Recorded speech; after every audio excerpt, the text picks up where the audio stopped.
Hello and welcome back to another episode of Color Commentary. I have a speed paint of Gael, and here with me I have Gael's player, the illustrious Jace. Hello, hello. Greetings and salutations, everybody. Greetings and salutations. So today we're going to be talking about Gael himself as a character. For those of you who don't know, Gael is a Firbolg barbarian paladin who's gone through a lot of changes over the course of, at this time, 101 sessions, all of which are recorded and up on YouTube. So if you haven't checked our D&D campaign out. We play every Saturday on our Twitch channel, and it's all archived on YouTube and on your favorite podcast site. So just plugging that real quick there. It's a fun time, lots of friends, but let's get started watching the speed paint now. Yeah. And I'll hit play now. Okay. First of all, most of the speed paint is going to be me figuring out the pose. Yeah. Let's get Look, that out of Gail's the way. extra. It happens, man. Yeah, this was a really funny scene in the campaign. But we can touch on that if we run out of things to talk about. But to start with, Gail has a very specific voice, and the voice has changed over the course of the campaign for various reasons. So why don't you kind of talk about how you found Gail's voice and how you dealt with the changes the character went through and reflected that in his voice? Yeah, absolutely. So I kind of found Gail's voice originally when I came up with the concept of Gail before it was Gail. This kind of the level build, the class build was something I had been working on for a while. And when I came into the game, when I was invited in, I was told that, hey, we could use a tank. So I said, hey, you know what? I got the perfect build for that. So coming up with the idea of a Firbolg, and they're just really big, so they're going to have, a much deeper voice. I wanted to make sure I was hitting those deeper voices. And also with Firbolgs being giantkin, whenever you think of giants, for the most part, it's that deeper voice. Anything that big is going to have a much deeper voice. It's just kind of how voices work. But early on, obviously, Gail went through a little bit of a change. When Gail died, obviously, spoilers if you haven't seen, the first like 20 sessions, Gail came back, and as part of that, Gail, when we rolled for it, Gail came back a little bit different.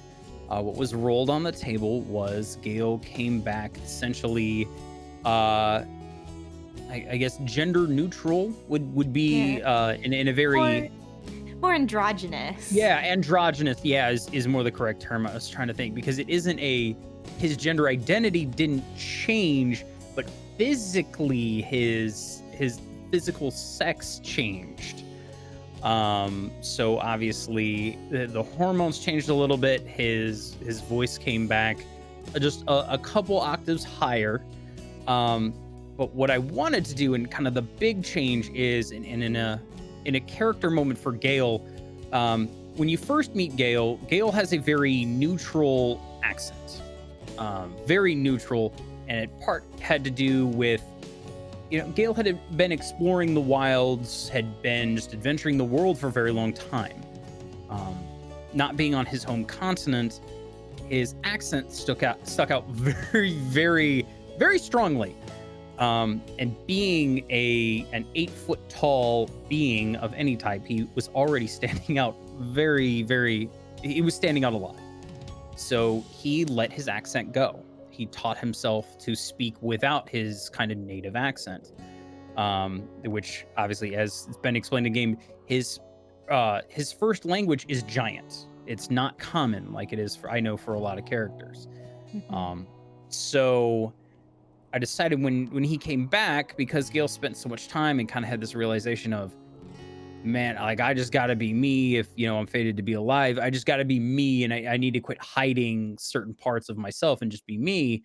I decided to bring in kind of a slightly Scottish, slightly Highlandish accent, kind of based off of the other character from Ekes that we had met at the time, who is the character Morgan.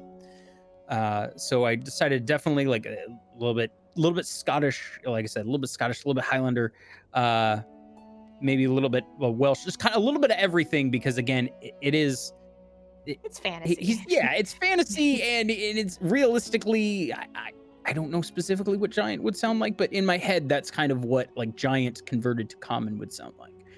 Um so then going from there, obviously we, fast forward a little while, Fortune's Blade gets their hands on the artifact of hope and Gael gets his voice back. So then came the fun process of me trying to learn how to speak with a little bit thicker Scottish accent while keeping it really low as well. So that was, That was a challenge to keep it, listenable. yeah, oh I'm yeah. sure. There are times when I'm going, I could say it like this, but nobody's gonna understand me, so I need to change it a little bit. But it's been a fun process, kind of doing that. And I know some of Gail's colors. Obviously, the name comes from a kind of are getting their influences a bit from the British Isles as a whole. Um, so that's kind of where that all comes from. I'll tell you, one of the funny things is sometimes when I'm like, I really need to nail down, I need to nail down the accent, or if I need something as like an audio reference, I actually just watch scenes from Merida, the Disney movie Merida. That's what I've done before, because my daughter loves that movie and loves me talking in the accent and saying boys Aw. like they do sometimes. Yeah, so I was like, yeah, you know what? That's a good reference for this. We'll go with that. But yeah, Yay. that's where yeah, that's where Gail's voice comes from. Wonderful. Yeah. So I'm sure the voice is kind of a lot about how you get into a character to a degree. But is there anything else that you kind of do to sort of get inside his head to prepare, to role play and just kind of go into a scene as Gael? Yeah. So for Gail, um Gail is a very he's been described as a very, in terms of alignment, he is a hard lawful neutral.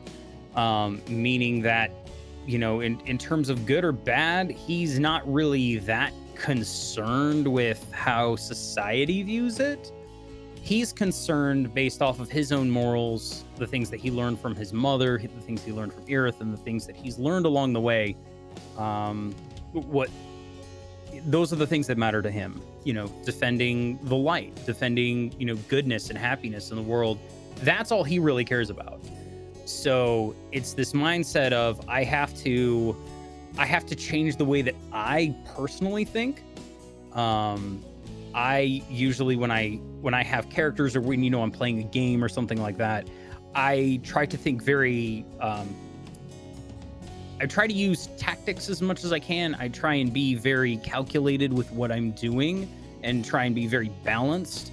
I try to not be super aggressive because I know that can be very difficult then to overcome. If you get too aggressive, that's when things go bad. Gail doesn't have that immediate impulse control in a way. And Gail very much is, I know what I need to do, so I'm just going to get it done in the most immediate and effective way that I see fit, and not really think about the long-term ramifications of everything. So there's that, and usually I listen to a little bit of music. There's a lot of metal on Gail's playlist. There's a lot of metal.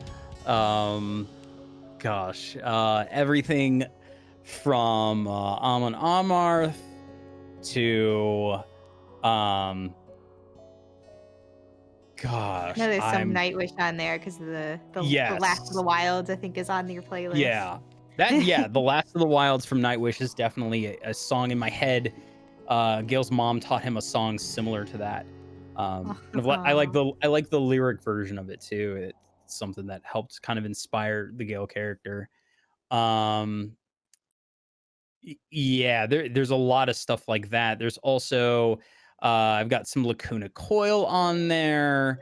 Of Mice and Men makes a few different appearances. And then I Prevail as well also. So yeah, a lot of a lot of metal on the playlist. Um, but yeah, things like that are just kind of that. Yeah, Gale has this he has the side where it's all about, he likes having fun and, like, things need to be good and whatever. But um, at the end of the day, Gale also has it has the barbarian part of him where it's about nature, it's about survival of the fittest. So, there's that very quick, very efficient violence that you really only see in nature. It's just kind of a part of Gale because that's how Gale grew up. That's what Gale knows. And I know we've seen it a couple times when it comes to dealing with I will put this in air quotes, less civilized enemies. Um like what was it, the Lord of the Deep? Um Things like that.